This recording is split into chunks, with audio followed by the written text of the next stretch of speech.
안녕하세요. 시애틀 형제교회를 섬기는 권준 목사입니다. 우리를 향한 하나님의 목적은 무엇입니까? 우리가 제사장으로 세워 우리의 섬김을 통해 사람들이 하나님의 백성이 되어 하나님 나라가 세워지는 것. 이것이 바로 저와 여러분을 구원하신 하나님의 뜻입니다. 세상이 어두운 것은 세상이 잘못해서가 아닙니다. 세상을 살릴 복음을 가진 우리가 빛을 발하지 못하기 때문인 것이죠. 저와 여러분은 누구입니까? 영적 제사장입니다. 저와 여러분에게 하나님은 이 영광된 직분을 주셨어요.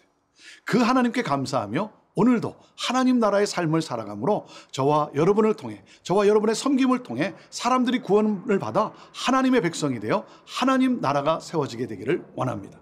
그래서 오늘은 특별히 제사장들에게 주시는 메시지가 나옵니다. 오늘 함께 나눌 말씀은 말라기서 2장 1절에서 9절 말씀입니다.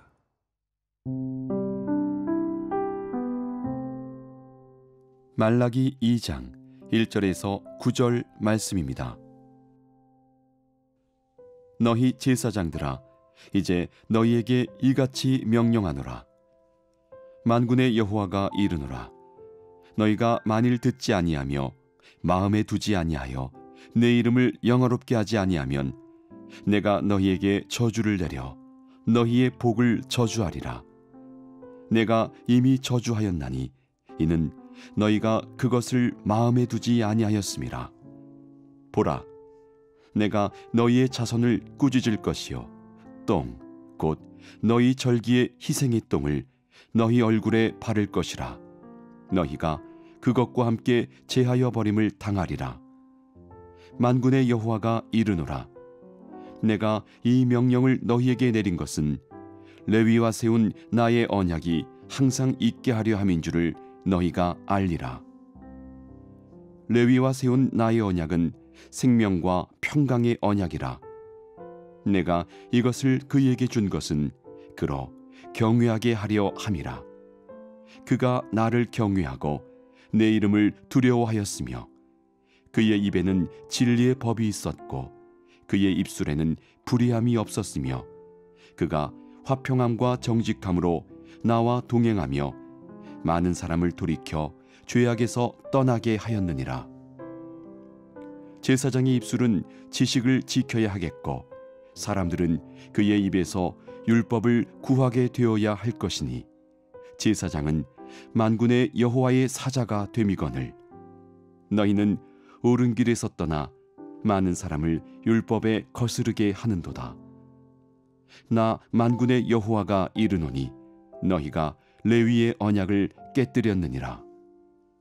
너희가 내 길을 지키지 아니하고 율법을 행할 때에 사람에게 치우치게 하였으므로 나도 너희로 하여금 모든 백성 앞에서 멸시와 천대를 당하게 하였느니라 하시니라. 하나님은 제사장들에게 명령을 하십니다. 명령을 했다는 것은 경고를 하셨다는 것입니다. 경고라고 하는 단어의 뜻은 무거운 것을 들어 옮긴다라는 뜻입니다. 무거운 이야기인데 소망이 담긴 하나님의 사랑 이야기예요. 제사장들이 진정한 제사장이 되기를 원하셔서 돌아오라고 안타까워 탄식하시며 말씀하시는 하나님의 사랑의 메시지인 것입니다. 자, 2절 말씀입니다. 만군의 여호와가 이르노라. 너희가 만일 듣지 아니하며 마음에 두지 아니하며 내 이름을 영화롭게 하지 아니하면 내가 너희에게 저주를 내려 너희의 복을 저주하리라. 내가 이미 저주하였나니 이는 너희가 그것을 마음에 두지 아니하였음이니라. 제사장들은 제사를 드리지만 올바르게 예배를 드려야 되는데 하나님을 영화롭게 해야 하는데 형식적으로 제사를 드리고 있어요. 여러분, 참 이 제사장, 지도자가 참 중요한 것이죠. 여러분, 지도자를 위해서 기도해야 합니다. 목회자들을 위해 기도하시길 바랍니다. 제사장이 타락하니까 백성이 타락하고 사회가 타락하고 마는 거죠. 그래서 경고하세요. 하나님은 제사장들이 당신의 경고의 명령을 듣고 회개하고 돌아오기를 원하세요. 하나님은 누구십니까? 오래 참으시는 하나님이세요. 오래 참다는 이 단어가 영어로 보면 long suffering이에요. long suffering. 길게 고통하시는 하나님. 길게 고통하시는, 오래 참으시지만 그러나 심판은 반드시 있습니다. 그렇기 때문에 심판 전에 돌아와야 되는 것이죠. 그래서 말씀하십니다. 말씀에 귀를 기울이라. 말씀을 마음에 새겨두라. 하나님을 영화롭게 하라. 여러분 그렇지 않으면 하나님 뭐라 그러십니까? 내가 너희의 복을 저주하리라 말씀하세요. 제사장들의 축복이 아무런 효력이 없게 된다는 거예요. 짐승의 새끼나 곡물의 그 씨앗을 저주하셔서 제사장들의 축복은 결코 실현되지 못하게 된다는 거예요. 그러니까 아무런 영향력이 없는, 영적 권위가 없는 그러한 제사장들이 수치를 당하게 된다는 것이죠. 부끄러움을 당하고 버림을 받게 될 것이다. 그러므로 회개하고 돌아오라는 것입니다. 3절 말씀입니다. 보라, 내가 너희의 자손을 꾸짖을 것이요 똥 곧 너희 절기의 희생의 똥을 너희 얼굴에 바를 것이라. 너희가 그것과 함께 제하여 버림을 당하리라.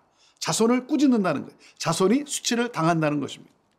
제사장들이 불법을 행합니다. 본을 보여야 할 제사장들이 그렇지를 못한 거예요. 그러니 백성 역시 불법을 행하며 살게 되고 그들도 수치를 당하게 되는 것이죠. 제사장이 너희가 성전을 더럽히고 있다.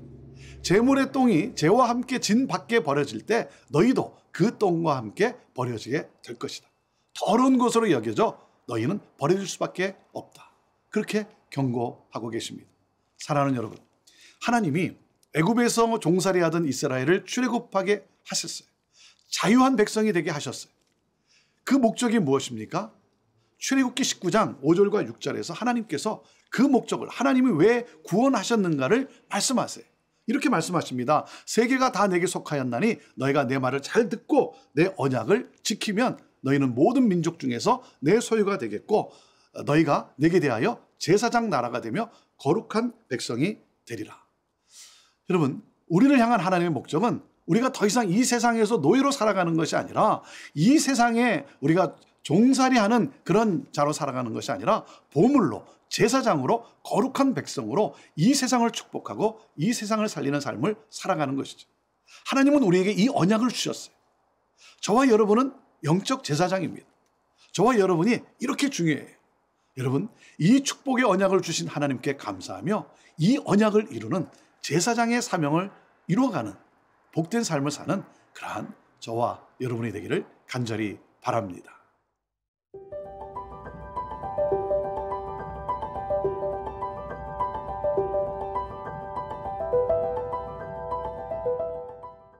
하나님이 제사장에게 돌아오라고 명령을 하신 이유가 무엇입니까?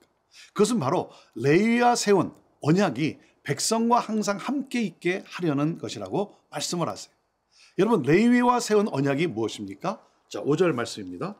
레위와 세운 나의 언약은 생명과 평강의 언약이라. 내가 이것을 그에게 준 것은 그로 경외하게 하려 함이라. 그가 나를 경외하고 내 이름을 두려워하였으며. 레위와 세운 언약은 생명과 평강의 언약이라는 것입니다. 여러분, 생명과 평강은 하나님만이 주실 수 있는 거예요. 그러니까 이 언약이 이루어지려면 어떻게 해야 됩니까? 하나님을 경외해야 되는 거예요.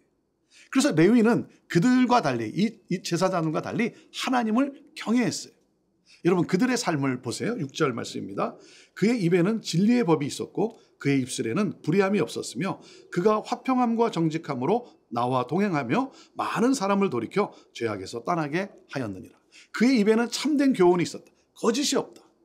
나와 동행했고 제사장의 길을 걸었다. 많은 사람들을 죄악으로부터 회개시켰다. 하나님을 경외하도록 참된 교훈을 사람들에게 전해 주었다는 거예요. 여러분, 그럴 수 있었던 이유가 무엇입니까? 그들은 하나님을 경외하였기 때문입니다. 자, 7절 말씀입니다. 제사장의 입술은 지식을 지켜야 하겠고 사람들은 그의 입에서 율법을 구하게 되어야 할 것이니 제사장은 만군의 여호와의 사자가 됨이거늘. 제사장은 여호와의 사자다는 거예요. 사자란 보냄을 받은 사람이라는 것이죠. 메신저라는 것입니다. 메신저는 자기를 위해 일하지 않습니다. 임명한 분을 위해 일하죠.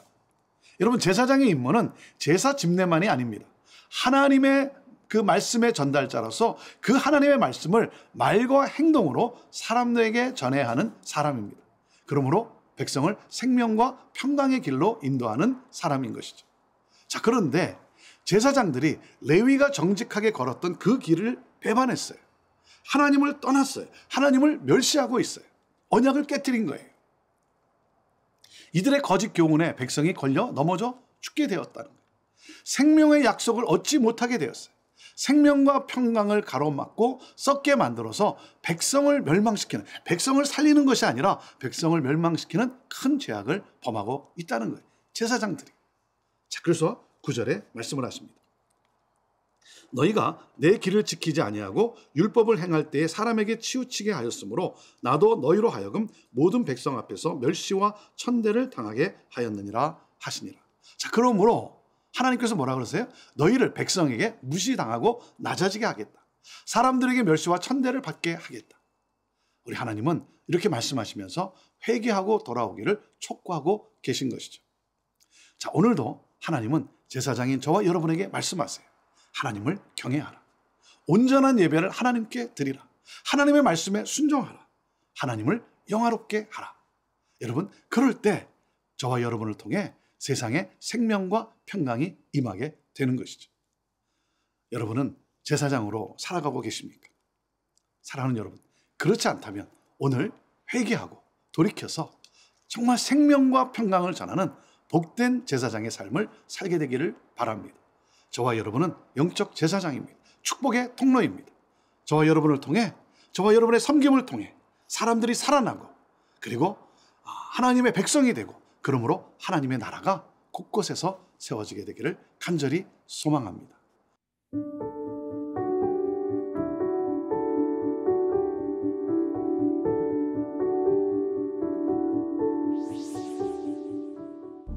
하나님, 우리가 무엇이간데 제사장으로 세워주시니 감사합니다. 말씀을 마음에 새기며 말씀에 순종하는 삶을 살기를 원합니다. 하나님을 영화롭게 하기를 원합니다. 제사장으로서 본이 되는 삶을 살기를 원합니다. 그러므로 우리를 통해 사람들이 하나님의 백성이 되어 하나님 나라가 세워지게 되기를 원합니다. 하나님, 생명과 평강을 누리게 하는 그러한 제사장들이 되게 하옵소서. 이 영광된 사명을 주신 하나님 감사합니다. 예수님의 이름으로 기도합니다. 아멘.